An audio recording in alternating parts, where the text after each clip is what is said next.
Hi and welcome to a new video. I'm Bot.Recoil, and for the people that might not know, I'm a student in applied psychology, and I use my knowledge about psychology to help you get better in Siege. To start things off, in general sports, there are 4 general areas you need to be good at in order to deliver the best performance you can. Physical, technical, tactical, and mental. Now it's possible to argue if esports like Siege can be seen as a sport. If you would like to see a video about this, let me know down in the comments. However, in this video, we'll explore the mental area, and therefore there might be some overlap with my earlier released video about motivation to play Siege. Within this mental area, there are things like confidence, concentration, and motivation. There are 2 kinds of motivation: intrinsic and extrinsic motivation. Within extrinsic motivation, there is an area of reward and punishment. This can be money. For example, I want to become the best player I can be in order to be able to win the Invitational and get a cut of the $1 million prize pool. Or becoming platinum or diamond in order to receive the charm. But you could also think of playing well in the game, because if you don't, your teammates are going to be angry at you. Criticism also belongs in this area. Your teammates can call you out for not being able to see an enemy by saying something like, "Are you blind?" Or if you don't hit your shots. "You suck so much." They say this to make sure you think a bit more, try more, or don't die so early, or something like that.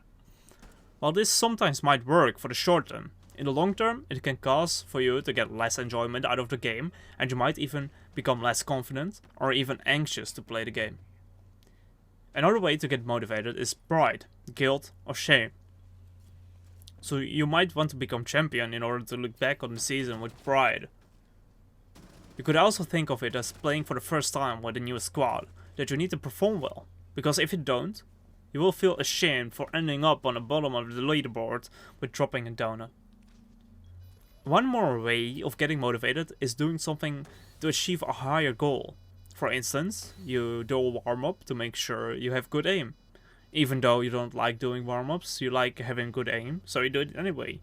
You see it as a requirement. You could also get motivated by being the way you are. This has to do with the way you perceive yourself.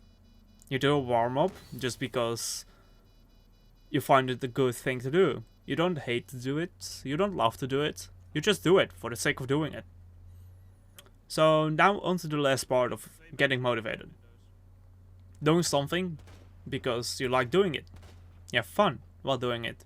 It's like getting into the training ground and trying to get more and more headshots.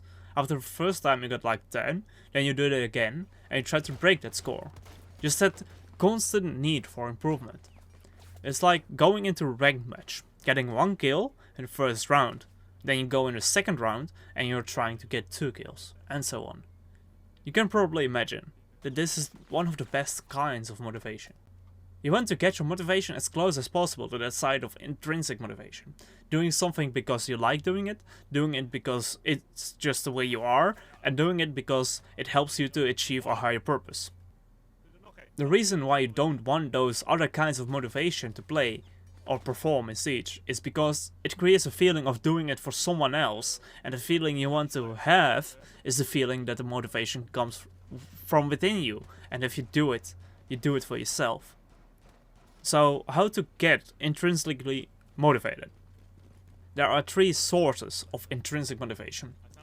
These are confidence, autonomy, and connectedness. Confidence means basically believing that you can do something. The best way to get your confidence up is by experiencing success. Why do you think that Fabian says he's the best player in the world? Because he has won so many tournaments. He has experienced that success. So you probably know what I mean by experiencing success by now, but it all comes down to achieving a certain goal.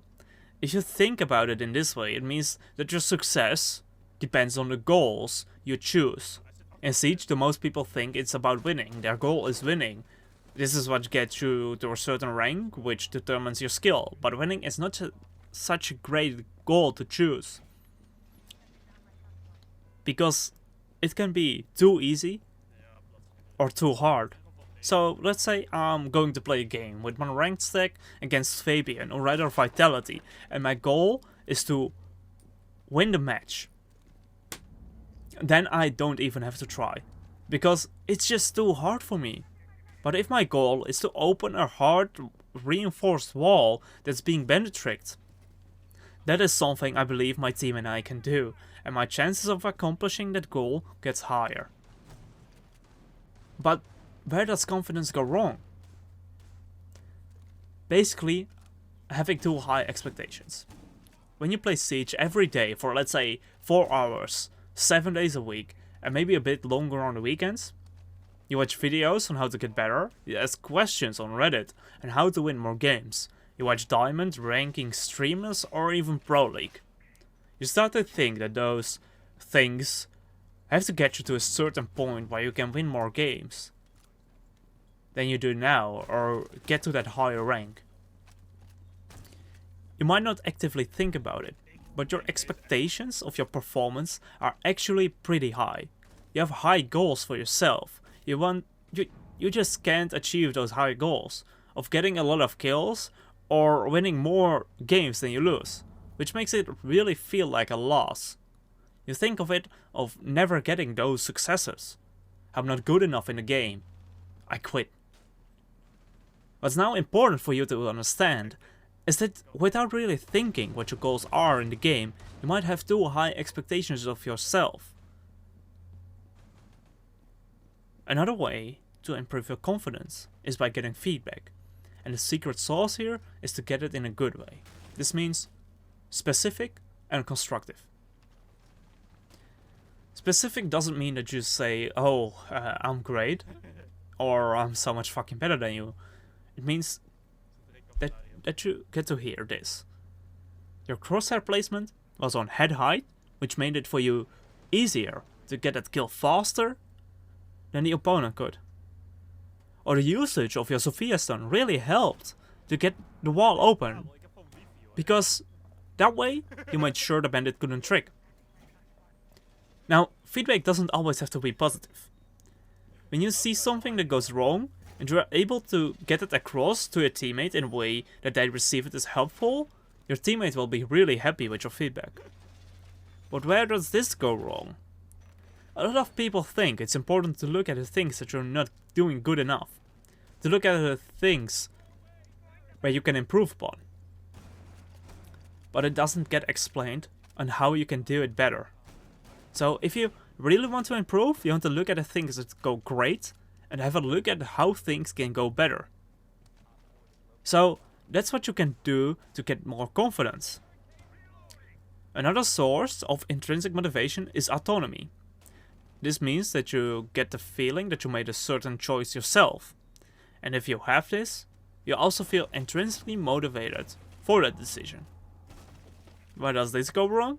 Well, when you force yourself, or you get forced to play the game, more often than not it goes wrong at backseat gamers. They tell you how to play the game, where to move, what and when to use your utility, while they are not even playing. This is where your autonomy gets damaged. So what do you want or need your teammates to do? You need your teammates to compliment you where you're doing great, like good kill or nice shot. But you just don't want them to get involved intrinsically. The last subject is connectedness. You want to feel validated within the game. You don't want to be called by the operator's name you're playing. You have a game tag. This means something? This is your online identity. When someone just says, hey Ash, come over here and Ash charge this, you can hear that your teammate isn't really enjoying himself, which gets transferred onto you. But if they call you by your game tag or even real name, you get a much more positive vibe. When someone uses your name, that's really just the biggest compliment they can give you. So in conclusion, you want to become intrinsically motivated. You do this by setting achievable goals, surrounding yourself with teammates that support you and have the same goals as you. They'll help you by giving specific and constructive feedback. Next to that, you want them to know who you are. They need to call you by name, or at least by gamertag, to make you feel more validated as a team member, rather than just a teammate. If you liked this video, give it a thumbs up. If you did not, you know what to do. If you have any questions, you can ask them in the comment section below, or you can ask me on Twitter, link in the description below. Thanks for watching.